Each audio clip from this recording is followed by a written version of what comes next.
오늘 언약의 성취, 오늘 부활절을 맞이해서 또 우리 창세기 진행하는 중에 딱 시간표가 맞는 것 같습니다.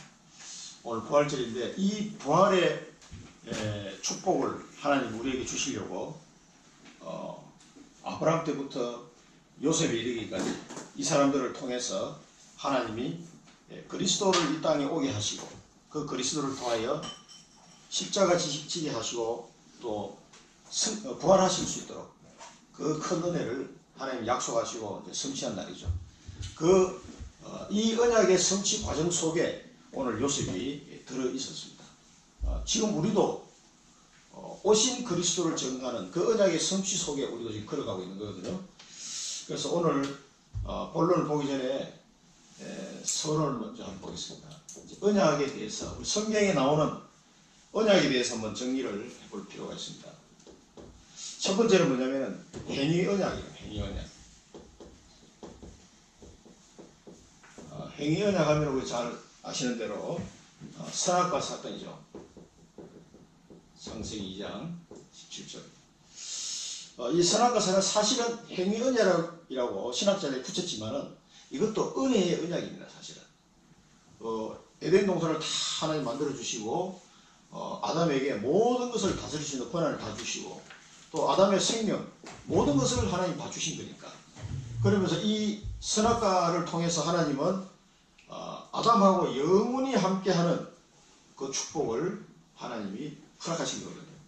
그래서 이 아담과 맺은 이 선악과 언약은 행위 언약이라고 하지만은 어떻게 보면은 불공정 언약입니다. 사실은 하나님 입장에서 모든 걸 다 양보하신 거죠. 인간의 입장에서는 딱 하나 선악과만 안 먹으면 돼. 세상에 그런 계약이 어디 있습니까? 다 주고 모든 걸 다 주고 생명까지 줬는데 아담이 지켜야 될 거는 선악과 하나만 안 먹는 거. 이거 굉장히 불공정 계약이죠. 어떻게 보면 이런 계약이 있을 수 있어요. 그래서 이거는 행위 언약이라고 하지만 사실은 은혜의 언약이다 이렇게 보시면 되겠습니다. 그러면은 이 선악과 언약의 당사자가 누구입니까? 당사자. 계약을 맺으려면은 당사자가 있어야 되죠. 당사자는 하나님과 아담이죠. 하나님은 이때 계약을 맺을 때는 언약을 맺을 때는 하와가 없었어요.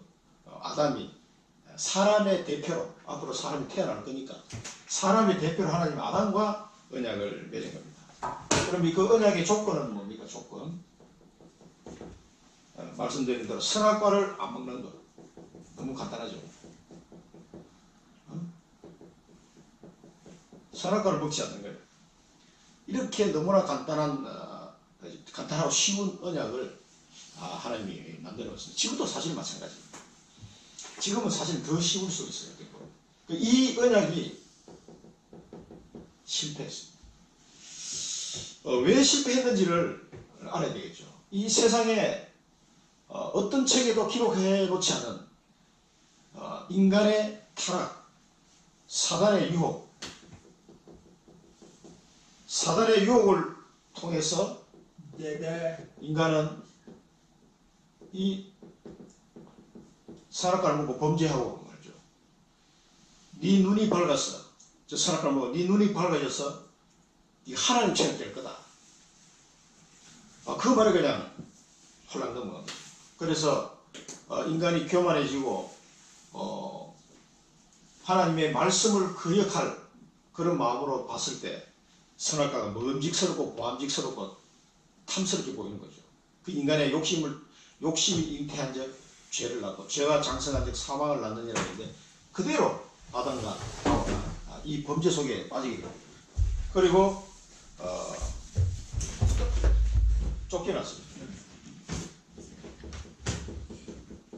이 에덴 동산에서 쫓겨나는 이런 엄청난 일이 벌어지게 된 거죠. 그래서 이게 세상 사람들이 알지 못하는 이 일이 모든 문제의 시작이라는 거예요. 인간에게 일어나는 모든 문제의 시작입니다. 그래서 이걸 갖다가 우리 근본 문제다 이렇게 얘기해요. 그래서 이 내용은 성경에서만 밝히고 있는 거기 때문에 사람들이 모르고 있다는 게 문제예요. 모든 문제의 시작이네. 우리가 뭐 돈 문제다, 건강 문제다, 왜 이렇게 고통이 오느냐, 다 뭐 많은 문제들이 있지만은 다양한 문제들이 전쟁이다. 지금 뭐 전 세계에 얼마나 많은 전쟁이 일어나고 수많은 사람들이 지금 죽어가고 있지 않습니까? 또 기근 때문에 죽어가고 있고 그 모든 문제의 시작이 여기서부터 시작됐다는 사실을 모른다는 게 문제예요. 지금 나에게 닥쳐있는 작은 문제부터 시작해서 이걸 알려줘야 돼요. 그래서 이걸 근본 문제다. 그래서 우리가 현장에서 불신자들을 만났을 때 이걸 분명하게 얘기해 줘야 됩니다. 이건 학교에서 배우는 게 아니기 때문에. 그래서 이 근본 문제 때문에 당신에게 이 문제가 지금 와 있는 거다는 것을 분명히 얘기해 줘야 돼요. 이거하고 자기가 당한 문제하고 연결이 안 되면은 그 문제를 아무리 해결하려고 해도 해결할 수 없어요. 그래서 상담을 통해서 자기 문제를 풀어보려고 상담도 하지만 성경적 상담이 안 되면 그래서 진정한 상담이 될 수가 없는 거예요. 왜냐하면 이 인간의 근본 문제를 얘기를 안 해주기 때문에. 그리고 그래서 이것을 전적 타락이다 이렇게 칼빈은 얘기했죠. 전적 타락이다. 에베소서 2장 1절에 보면은 우리 허물과 죄로 완전 죽었던 우리를 살리셨다고요. 완전 전적 타락. 헤어나올 수 없는. 두 번째로 구속의 은혜입니다. 그래서 하나님은 이 문제를 해결하기 위해서 구속의 언약을 준비했습니다. 이거는 사실은 이 구속의 언약은 이미 창세전에 이미 하나님이 예비해 놓으신 거예요. 여기서 당사자는 누굽니까? 구속의 언약을 이룰 당사자는 사람이 없습니다. 우리에게 물어보지 아니하시고 우리하고 의논하지 아니하시고 하나님은 이 구속의 언약을 준비하신 거예요. 그래서 구속의 언약은 성부, 성자, 성령 하나님이 어머니 하나님 이런 소리 하면 안 됩니다. 성부, 성자, 성령 하나님이 이 구속의 언약을 세 분이서 상의하시고 준비하신 거예요. 그래서 안상홍이가 재림 예수다, 성령이다 이런 헛소리 하면은 정말 코미디도 그런 코미디가 없어요. 이만희가 재림 예수고 앞으로 다시 올 이런 소리를 한다든가 문선병이가 재림 예수라고 그러고 우리나라에 자칭 재림 예수가 14명이 있어요. 어느 놈이 진짜인지 도대체 이런 상황이라 이상. 그래서 사람들이 성부와 성자, 그래서 삼위일체 이 논리가 굉장히 중요합니다. 삼위일체 하나님께서 성부 하나님이 준비하시고 그 성부 하나님의 말씀대로 성자 하나님을 순종하시고 성자 하나님이 이뤄놓으신 이 구속의 언약을 성령 하나님이 완성시켜 가시는 거예요. 그래서 이 세 분이 이 구속의 언약을 준비를 해놓습니다. 그 다음에 조건은 뭡니까? 조건. 이 구속의 언약의 조건은 이 조건은 성자 하나님이 순종하셔야 돼요. 그래서 성육신 하시는 성육신. 남자의 씨로 오면 안 돼요. 이만희, 문선명, 안상호 다 뭡니까? 남자의 아들이에요. 남자의 아들. 여자의 후손으로 가야 돼요. 여자의 후손으로. 동정녀 탄생 이렇게 오지 않으면 그리스도가 아닙니다. 사람들 쏘는 거예요. 이 성육신 사건. 예수님이 하늘 보좌에 모든 권세를 내려놓으시고 정말 형편없는 가난한 집의 목수의 아들로 그것도 아기를 말구에서 태어나는 그런 경우가 어디 있습니까? 아무리 없어도. 그렇게 이 땅에 오신 거예요. 우리를 위해서. 이 성육신 하시는 것에도 어떤 분들은 인간이 구두기로 태어나는 건 마찬가지다. 그보다도 더한 낮아집니다. 이렇게 얘기하죠. 엄청나게 낮아져요. 벌레만 또 못한 우리를 위하여, 나를 위하여 오셨다고 고백했잖아요. 이 성육신 사건과 그 다음에 십자가 사건. 아니 안상홍이가 언제 십자가 졌습니까? 이만희가 언제 십자가를 졌습니까? 문선명이가 십자가를 졌냐고 이 사람들이. 그냥 혼자 잘 먹고 잘 쳐드시고 살다가 죽었는데. 응? 이만희도 곧 죽겠죠. 병들어서 병원에 입원하고 뭐 그랬더만. 비밀리에. 얼마나 웃기는지. 그런 말에 쏘아넘어간 거예요. 십자가를 지지 않으면 그리스도가 아니에요. 십자가 지어서 오늘 성찬식 하겠지만은 살을 찢고 피를 흘려야 돼요. 누구를 위해? 우리를 위하여. 그래야 그리스도입니다. 그래서 내 살을 먹지 않는 자는 영생할 수 없다. 내 살을 먹고 내 피를 마셔야만 영원한 생명을 얻을 수 있다. 그렇게 말씀하시거든요. 십자가. 그 다음에 오늘 부활절이에요. 부활하셔야 돼요. 부활도 안 하는데 어떻게 그게 그리스도가 됩니까? 사망 권세를 이기고 부활하셔야 돼요. 그래야 그리스도입니다. 그래서 이 조건은, 구속의 언약의 조건은 성자 예수님이 오셔가지고 성육신 하시고 십자가 지시고 부활하셔야 돼요. 이걸 이루셔야 돼요. 그래서 십자가에서 다 이뤘다. 그리고 죽으십니다. 그리고 약속대로 3일 동안 지옥까지 내려가셔서 옥에서 내가 그리스도라는 사실을 선포하시고 우리를 대신해서 지옥의 그 고통을 감당하시고 3일 만에 오늘 새벽에 부활하십니다. 이 부활하신 분이 그리스도입니다. 이렇게 돼야만 이 구속의 언약이 이제 조건이 바탕이 된 거죠.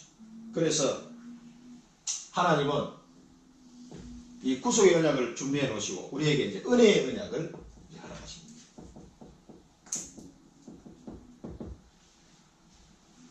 은혜의 언약은 당사자는 누굽니까? 은혜의 언약의 당사자는 하나님과 택함받은 백성입니다. 하나님과 택함받은 자.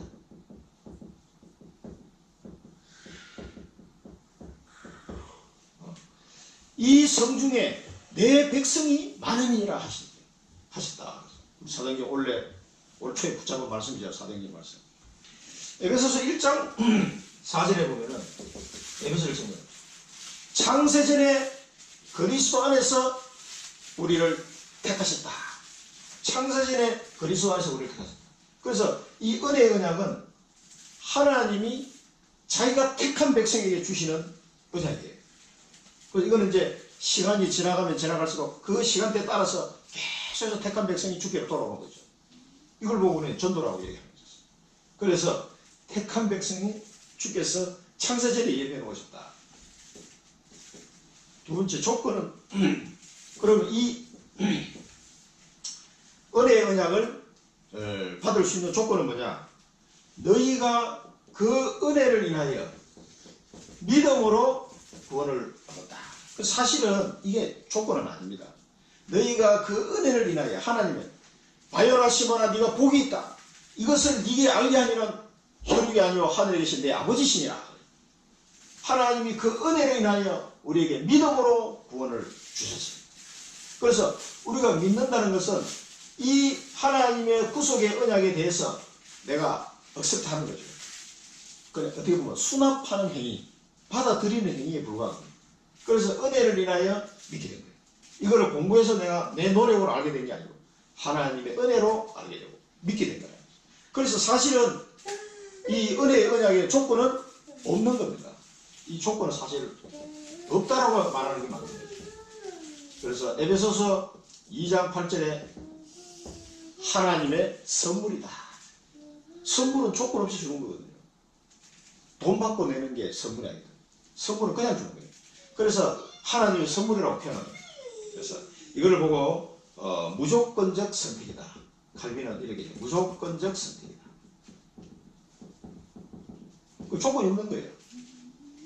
그래서 나에게 내가 구원받을 수 있는 것은 나에게 어떤 행위나 어떤 무엇이 있어서 구원받는 게 아니라는 거예요.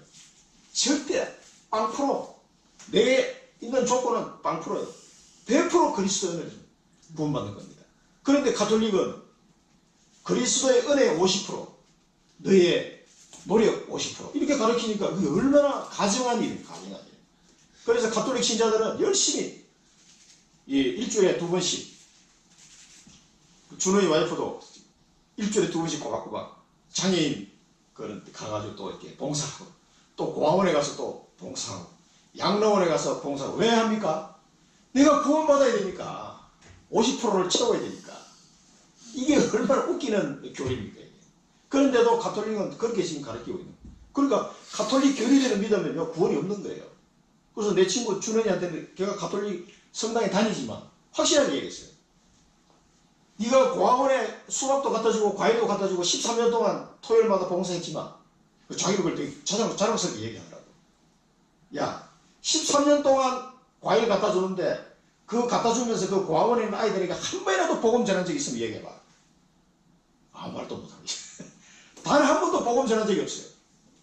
왜 네가 과일을 갖다주고 선한 행위를 하면서도 그 아이들의 마음을 열렸을 때 이 생명을 살리는 복음을 왜 전할 생각을 못했냐. 네가 아주 악한 자다. 내가 그렇지. 그랬더니 성경을 읽어봤거든. 그리고 쭉 복음을 설명하니까 맞다 그랬다. 그래서 네가 성당에 다니든 뭐 어떤 상황이든 간에 상관없다. 이 친구 술도 엄청 좋아해. 그러니까 술을 마시든 성당을 하든 그거하고 상관없이 예수가 그리스도라는 사실을 네가 믿으면 너는 구원받은 거야. 네가 고학원에 안 가도 구원받은 거야. 그거 분명히 얘기해 줬어요. 그리고 마리아 상한테 왜 전하고 기도하냐. 마리아 상 앞에서. 그걸 막 따졌더니 맞다는 거지. 그러니까 나중에 마리아 상이 돌풍 불어 넘어졌는데 그걸 치울 사람이 없어. 너무 커서. 그 사람들이 뭐 마리아 상이 넘어졌는데 이거 어떡합니까? 준호이가 와가지고 망치를 칵 들어가고 그 마리아 상을 두개를 다 깨버렸어.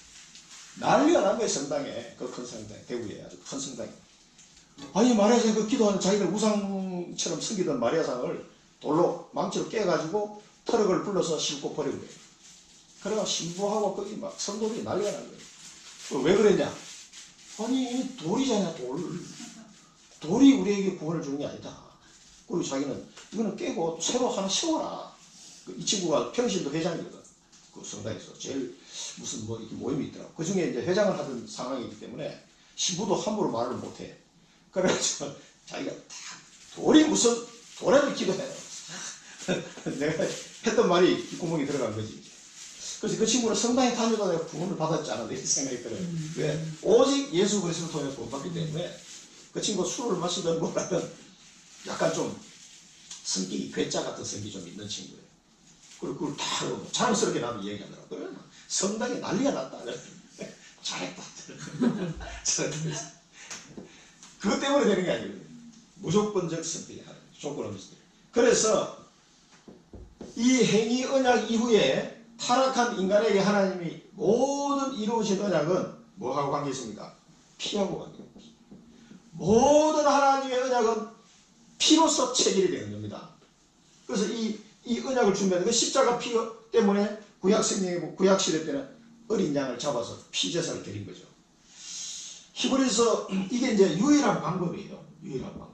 그래서 히브리서 9장 22절에 보면 뭐가 나옵니까? 피는 생명이다. 그래서 피 흘림이 없은즉 죄사함이 없다라고 분명히 얘기했어요. 피 흘림이 없어요. 그래서 피를 통해서 이 죄사함 문제를 하나님 제사 제도를 만드신 거예요. 그래서 예수님이 십자가에서 우리를 위해서 의로운 피를 흘려 주셔야만. 그래서 모든 계약은 이 언약은 피하고 관계가 있습니다. 그 다음에 로마서 6장 23절에 뭐가 나옵니까? 죄의 삭선, 이 피로 인해서 죄를 사함을 받지 못하면 죄의 삭선 사망이다 그랬거든요. 죄의 삭선 사망이요 하나님의 은사는 그리스도 안에 있는 영생이니라. 하나님의 은사는 그리스도 안에 있는 영생이니라. 그래서 이 죄 문제는 피로 인하여 사함을 받고 이 피로 인하여 사함을 받지 못하면은 사망이야. 죄의 삭선 사망이야. 그래서 하나님의 은사는 그리스도 안에 있는 영생이다. 이렇게 얘기했습니다.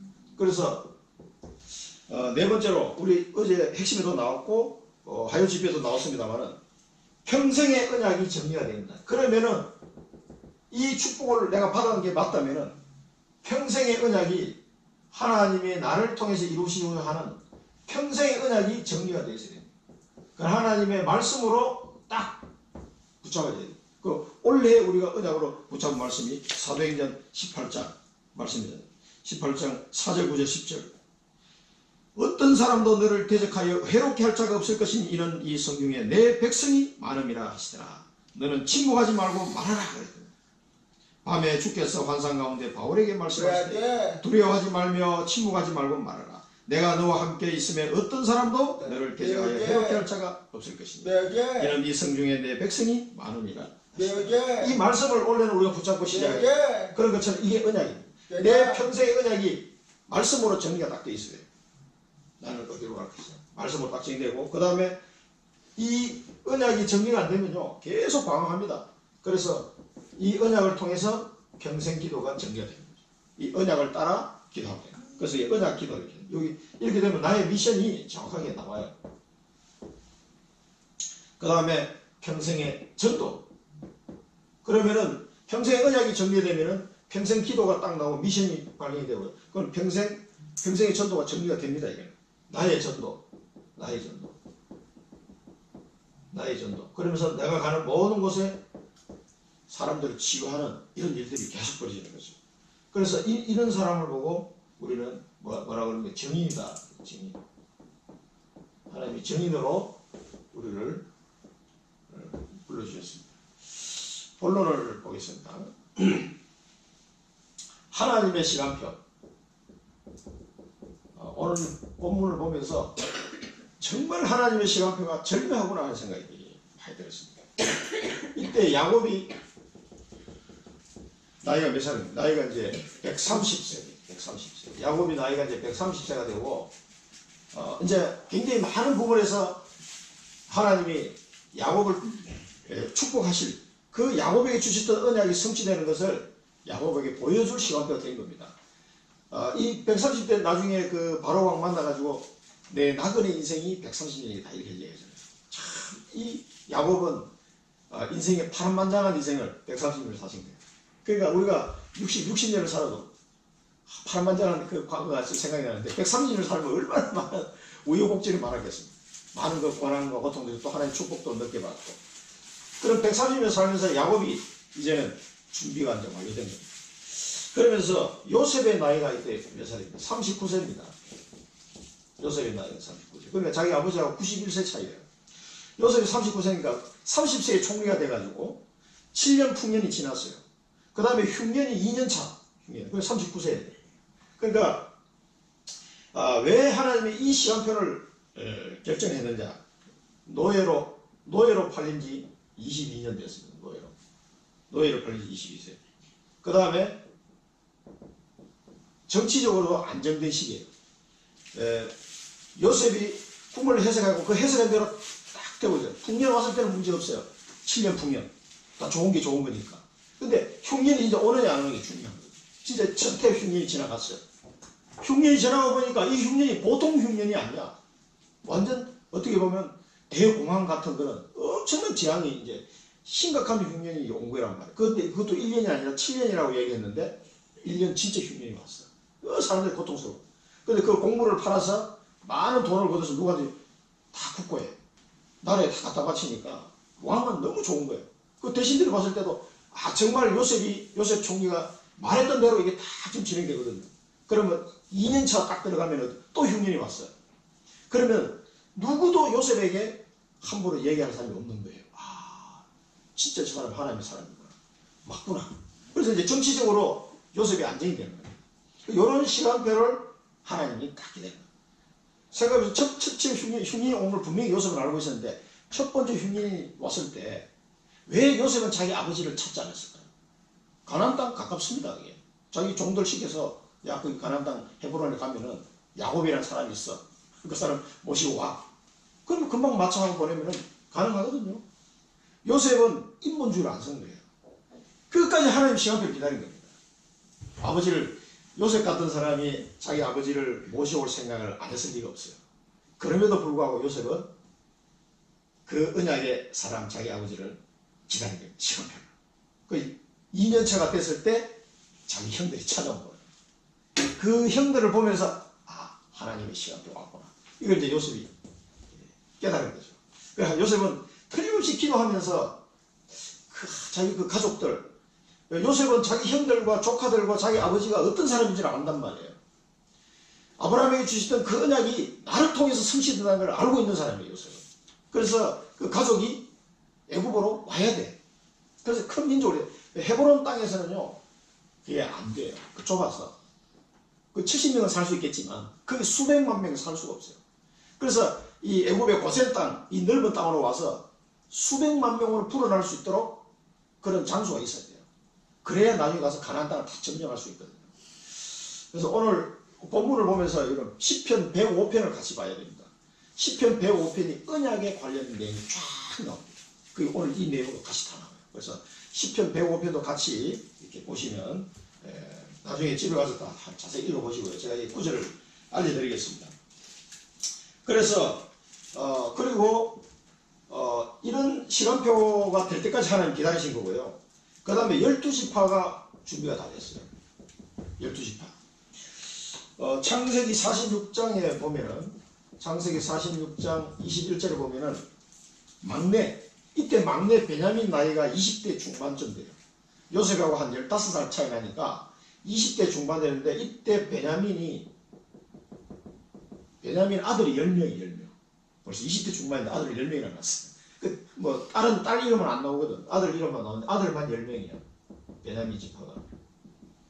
이 정도로, 막내가 이 정도니까 이제 모든 12아들이 다시 아들을 낳아서 야곱의 손자들까지 다 준비해야 되거든. 이제 와서 열심히 이제 애들 낳으면 돼. 그래가지고 12지파가 이제 준비 완료. 이런 시간표를 하나님이 보고 기다리신 거죠. 요셉도 그래서 인위적으로 정말 하려는 게 아니라 하나님의 시간표가 어디 있나 계속 기도하면서 기다리는 거예요. 아니, 흉년 들면 빨리 가서 아버지하고 자기 형제들을 데리고 오십시오. 왜 요셉이 그런 마음이 없었겠습니까? 기다리는 겁니다. 그래서 우리가 언약을 성취하는 사람들은 하나님의 시간표를 내 마음이 좀 급하고 막 이렇게 하면 안 되고 하나님의 시간표를 그래서 기다려야 돼요. 그래서 말씀을 계속 듣는 겁니다. 우리는 말씀을 들으면서 그 하나님의 시간표를 확인하는 거죠. 그러면서 우리 현장에 하나님이 어떻게 응답을 주시냐에 따라서 하나님이 지금 어떤 시간표 속에 와 있겠구나 이런 걸 우리가 감지할 수 있는 겁니다. 이렇게 준비해야 됐고, 그러면서 하나님이 마지막으로 준비한 게 기근이에요. 기근. 이 기근이라는 엄청난 재앙을 통해서 하나님은 이 야곱의 가족들을 애굽으로 부르시는 하나님의 방법이에요. 많은 사람이 기근 때문에 망했지만 요셉은 기근 때문에 총리가 됐어요. 그게 참 희한한 겁니다. 하나님의 방법은 언약 백성에게 모든 관심을 다 갖고 있어요. 다른 사람은 별 관심 없어요. 하나님은 그 시대마다 언약 백성에게 관심이 있어요. 그래서 이 기근 때문에 요셉은 총리가 됐어요. 그리고 그러면 요셉이 총리가 된 것이 자기 꿈의 성취입니까? 물론 성취 중에 하나죠. 요셉이 총리가 돼서 자기 형들이 자기 앞에 무릎을 꿇고 절하는 게 꿈의 성취이긴 한데 그게 성취가 아니에요. 요셉은 그 이유를 다 보고 있는 거예요. 그래서 이 야곱의 가족들을 애굽으로 이주하는 게 아주 중요한 언약의 과정입니다. 아브라함에게 주셨던 그 언약이 성취되려면 애굽으로 와야 돼요. 그러면은 예를 들어서 풍년이 들어서 가나안이 잘 먹고 잘 살면 애굽으로 오겠어요, 안 오겠어요? 절대 안 옵니다. 등 뜨시고 배부르면은 하나님의 뜻대로 움직이지질 않아요. 그래서 아주 배가 고프게 굶어 죽게 생겼어. 그러면 할 수 없이도 애굽으로 가야 돼요. 지금 그런 상황을 하나님이 만드신 겁니다. 이런 내용들이 어디에 나오냐면 시편 105편에 보면 자세히 나와 있습니다. 시편 105편 12절에 보면은 뭐라고 표현하냐면 그 가족의 수가 적어서 나그네의 삶을 살았다 이렇게 표현하고 있어요. 수가 적어서. 그러니까 헤브론에 살지만 가나안을 정복한 게 아니라 가나안의 일부 모퉁이에서 그냥 이렇게 나그네로 살고 있다. 수가 적어서 그래요. 수가 적어서. 그 70명 가지고 뭐 다른 민족하고 대결을 할 수 있습니까? 안 되죠. 근데 몇십만 몇백만 늘어나야 되는데 수가 적어서 나그네 인생을 살고 있었다. 그렇게 표현하고 있어요. 그러면서 16절에 보면 뭐라고 나오면 105편 16절에 보면은 그들이 의지하는 양식을 끊은 인이라고 했어요. 기근을 왜 줬느냐? 그들이 의지하는 양식을 끊었다고 했어요. 하나님이 하시는 방법이에요. 하나님 일부러 그렇게 하신 거예요. 그들이 의지하는 양식. 그러니까 요즘 말로 하면 돈 의지하는 그 돈을 끊어버렸다. 그래서 이쪽으로 하나님 계획대로 올 수밖에 없도록 만드신 겁니다. 등 드시고 배고프면 절대 언약 따라 안 갑니다. 절대 안 가게, 인간은 본질적으로 체질 안 가게 됐어요. 그래서 하나님의 언약을 따라 갈 수밖에 없도록 하나님이 만드신 거예요. 그래서 이 기근은 하나님이 요셉을 총리로 세우고 계기가 됐고, 애굽으로 이주하는 그런 어떤 시간표를 하나님이 만드신 겁니다. 그런데 이 본문을 보면서 여러분 3절 보면요, 4절 보면요, 재밌는 장면이 나옵니다. 야곱이 요셉의 아우 베냐민을 그의 형들과 함께 보내지 아니하였으니 이는 그의 생각에 재난이 그에게 미칠까 두려워함이었다. 이게 왜 그랬어요? 트라우마. 이 야곱의 트라우마가 있는 트라우마. 야곱이 왜 이런 트라우마를 갖고 있었겠습니까? 요셉이 죽었다는 거예요. 근데 이 요셉이 없어진 지 22년 됐거든요. 지금 이 시간표에. 야곱이 22년 동안 그 마음에 그 요셉 아들, 자기가 가장 사랑하고 아끼던 언약의 아들, 그 요셉이 없어지니까 얼마나 그 마음의 상처가 크겠습니까? 그 야곱이 나는 눈치를 챘을 거라고 봐요. 저놈들 10명 아들. 요놈들이 뭔가 수작을 부린 것 같은데 물증은 없고 심증은 가는데 물증은 없고, 그러니까 그 아들에 대한 상처가 야곱은 있는 거예요. 그러니까 양식 사러 가는데 베냐민 절대 못 데려가는데 여러분들 베냐민 또 데려갔다가 이게 또 무슨 수가 날지 모른다 미워해가지고, 그런 어떤 두려움 때문에 베냐민을 안 보내고 재난이 닥칠까 두려워합니다. 그러니까 가족 사이에서요, 이 언약이 성취되어 가야 되는데, 중요한 이 언약의 백성이 애굽으로 가서 앞으로 가나안을 정복할 민족을 준비해야 되는 이 시간표에 이런 영적 문제 가지고 있으면 되겠습니다. 안 됩니다. 그래서 창세기 42장, 43장, 44장까지 길게 기록한, 이상하게 생각 안 들었니까 읽을 때? 저는 읽을 때마다 야곱, 요셉이, 아니 형들이 왔잖아요. 그럼 아이고 형님들 오랜만입니다. 22년 만이니까 나 요셉이야. 그러고 바로 반기고 이거 하나님이 시험패야. 빨리 아버지 오라고 그래. 이렇게 해야 되는데 그렇게 안 했어요. 왜 그렇게 하지 않았을까? 나는 창세기 읽을 때마다 그게 궁금했거든요. 그래서 어제 묵상하면서 그게 궁금증이 해결돼요. 이 야곱의 트라우마와 문제는 야곱의 10형들에 대해서 요셉은 다 용서했어요. 용서 하나 언약을 하니까 이거 용서가 되어져 버린 거잖아요. 야곱은 자기 아들들을, 아버지는 용서할 수밖에 없어요. 화는 나지만 하나님은 그 10명 아들을 죽일 거예요, 어떻게 할 거예요? 12제자인데 12지파인데 그거 죽일 수가 없어. 하나님도 용서하고 아버지도 용서하고 요셉도 용서 다 할 수 있어요. 이미 다 한 거나 마찬가지야. 그런데 문제는 뭐냐면 당사자들이에요. 이 형들이 10명이 이 사실을 하나님을 용서했을지라도 본인들이 회개하고 하나님 앞에 자기 잘못을 고백해야 돼요. 그걸 회개라고 그러는 거예요. 지금 우리도 마찬가지입니다. 우리가 구원을 받고 모든 죄 문제는 다 끝났어요. 사실은 끝났지만 하나님 입장에서는 다 끝내셨지만 우리의 미래의 모든 죄도 다 하나님은 보시지 않는다고 그랬거든요. 그럼에도 불구하고 우리가 잘못한 게 있다면 하나님 앞에 회개하면 회개해야 된단 말이에요. 그게 내 마음의 영적 상태를 치유하는 아주 중요한 포인트거든요. 그러니까 이 자기 형들이 딱 와서 자기한테 절을 하는 걸 보고 자기가 꿈을 생각하고 그 형들에 대해서 꿈을 생각하고, 야, 꿈대로 형들이 와서 절을 하는구나. 그런데 이 형들이 나를 팔아먹었잖아요. 그럼 그 형들이 22년 동안 자기 아버지한테 아무도 얘기하면 안 돼. 쉬쉬하고 22년 동안 숨기고 살아왔단 말이에요. 그러면 그 야곱의 형들의 그 영적 상태가 어떻겠습니까? 굉장히 피폐해진 상태예요.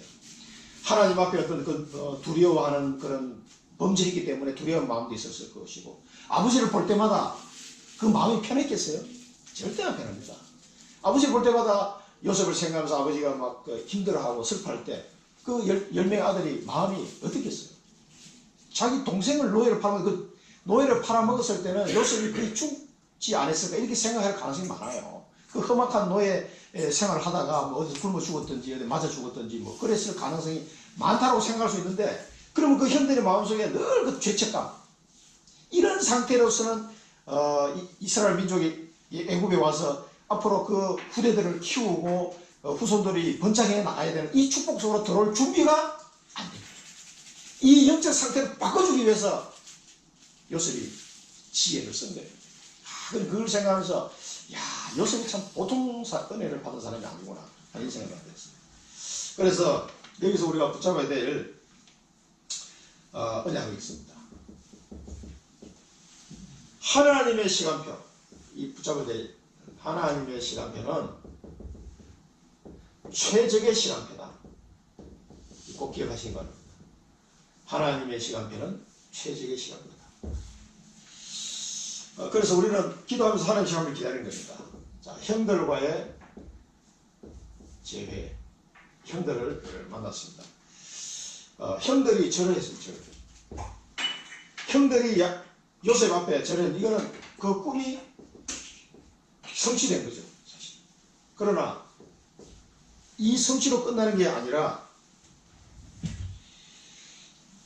그 꿈을 생각하고, 요셉은 이 꿈을 생각하고 형들과의 재회를 통해서 뭡니까? 하나님의 시간표를 본 겁니다. 드디어 우리 민족이, 우리 가족이 애굽으로 이주할 시간표가 됐구나. 이걸 이제 본 겁니다. 그런데 해결해야 될 문제가 하나 있구나. 이제 발견한 거죠. 요셉은 그 마음속에 많은 생각들을 하지 않아서 그렇게 생각합니다. 그 자기 힘들의 영적 시간표로. 그래서 우리 시편 또 105편 8절에서 23절까지를 보시면 돼요. 8절부터 23절 보면은 하나님이 아브라함과 언약을 맺으시고 이삭에게 맹세하시고 야곱에게 영원한 언약을 맺으셨다. 그렇습니다. 그렇게 표현했어요. 이 시편 105편 누가 지은 작자 미상입니다. 작자 미상인데 다윗이 지었지 않나? 다윗 영향, 대부분 시편이 다윗의 영향권에 있는 그 악사들이 지었거나 다윗이 지었거나 그래요. 그래서 이 이스라엘의 역사를 언약적 관점에서 다 깨닫고 있는 사람이 하여튼 이걸 지은 거예요. 그러면서 이 언약이 어떻게 성취되는 것을 쭉 이야기합니다. 그들에게 하나님이 약속하시면서 가나안 땅을 하나님이 예비하셨다. 그러나 그들의 수가 적어서 나그네의 삶을 살고 있었다. 그래서 하나님이 기근을 주시고 애굽으로 이주하기 위해서 먼저 한 사람 요셉을 보내셨다. 그 요셉이 고백했던 그 내용을 그대로 얘기합니다. 그러니까 하나님이 이 사람들을 애굽으로 이주시키기 위해서 먼저 한 사람 요셉을 보내신 것이다. 이렇게 얘기하고 있습니다. 그래서 이 내용들을 누구보다도 요셉이 마음에 품고 있는 내용입니다. 그래서 요셉이 이야기를 합니다. 정탐꾼 얘기를 딱 꺼냅니다. 죄를 뒤집어 씌워야 되니까. 정탐꾼이라는 죄를 뒤집어 씌우면 어떻게 돼요?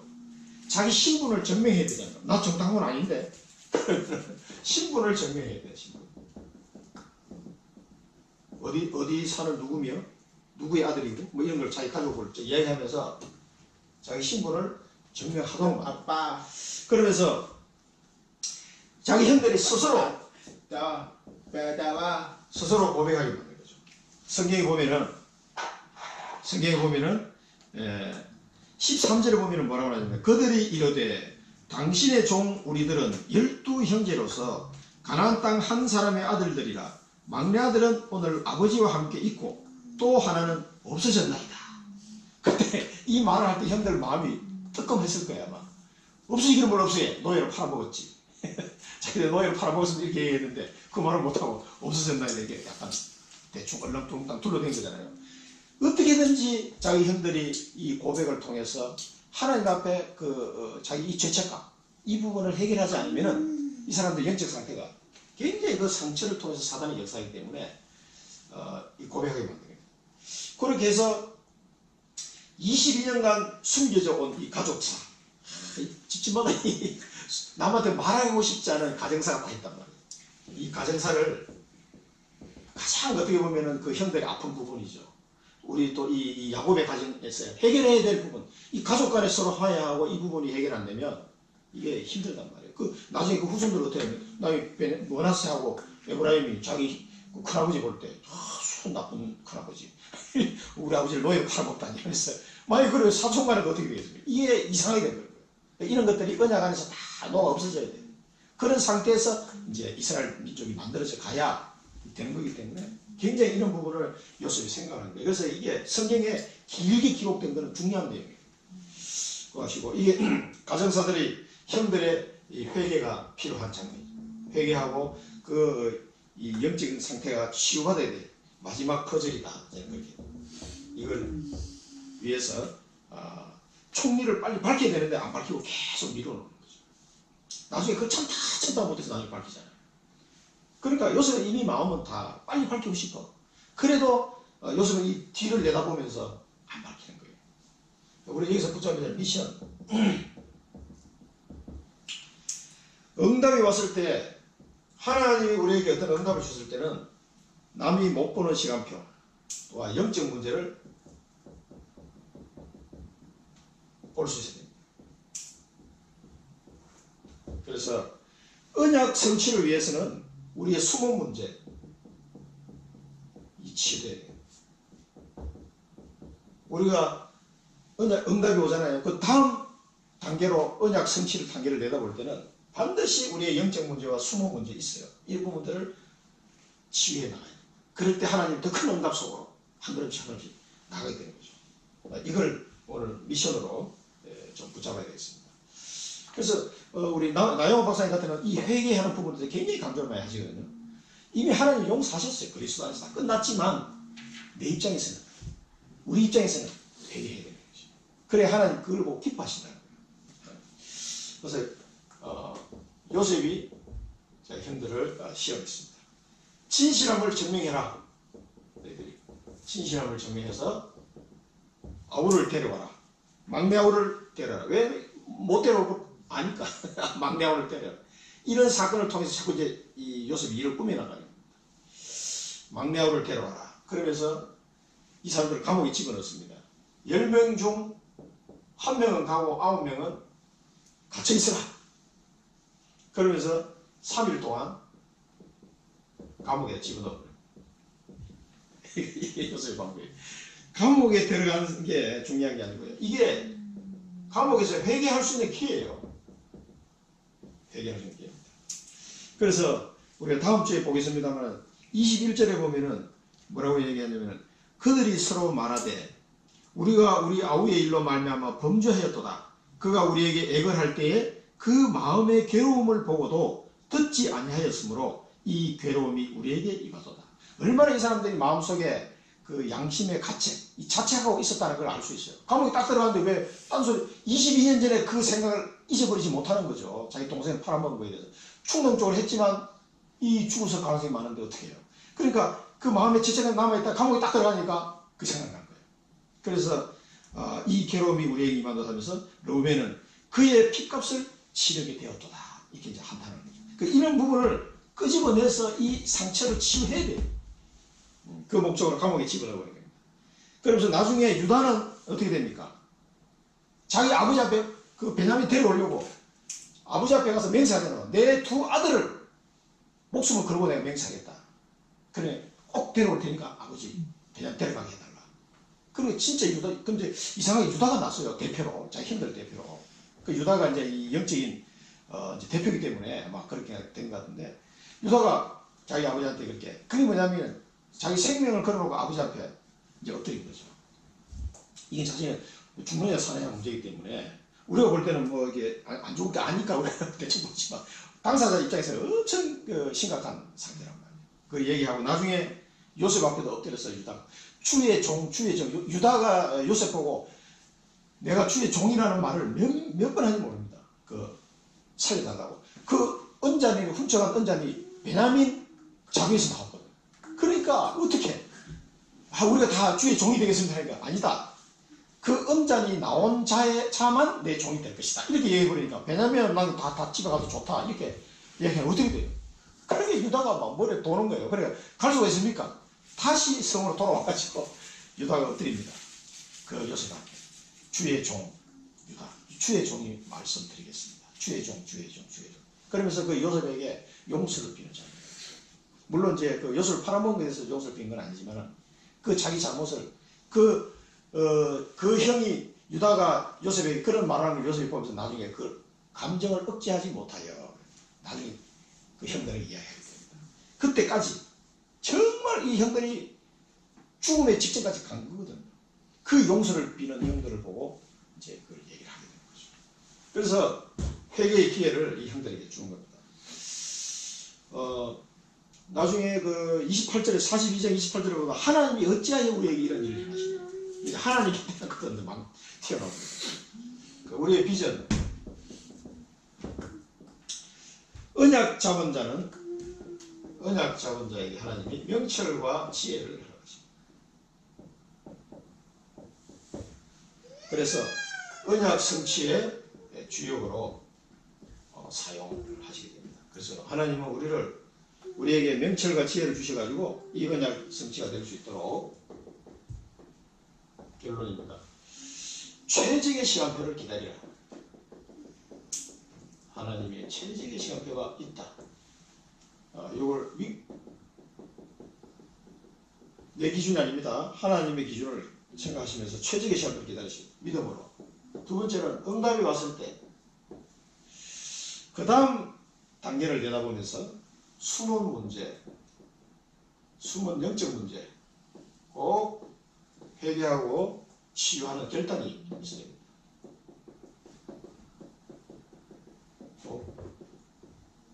결단을 필요합니다. 우리가 이게 이제 결단하는 게 그릇을 키우는 거예요, 사실. 우리 그릇을. 하나님의 축복을 받을 그릇을 키우는 거예요. 그 다음 세 번째는 하나님이 주시는 명철과 지혜로. 지혜를 가진 영적 리더로 하나님이 우리에게 인도하실 겁니다. 하나님이 우리 영적 리더로 우리가 결단과 이 판단을 잘 할 수 있어야 됩니다. 요셉처럼.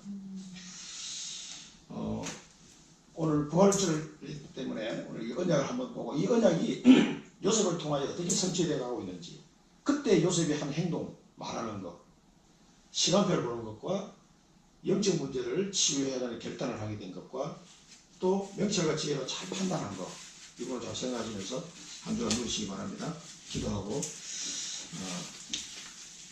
기도하겠습니다. 살아계신 하나님 아버지 오늘도 귀한 말씀을 주시니 감사합니다.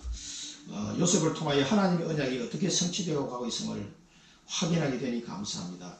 하나님이 예비해 놓으신 최적의 시간표를 믿고 기다리는 자가 되게 하시고 하나님께서 우리에게 응답을 주실 때 그 응답을 통하여 우리 다음 단계를 내다보며 숨은 영적 문제들을 치유하고 회개하며 하는 결단이 있게 하시며 하나님 주시는 명철과 지혜로 잘 판단하고 리드할 수 있는 영적 리더로 저희들을 세워 주옵소서. 예수 그리스도 이름으로 기도드립니다. 아멘.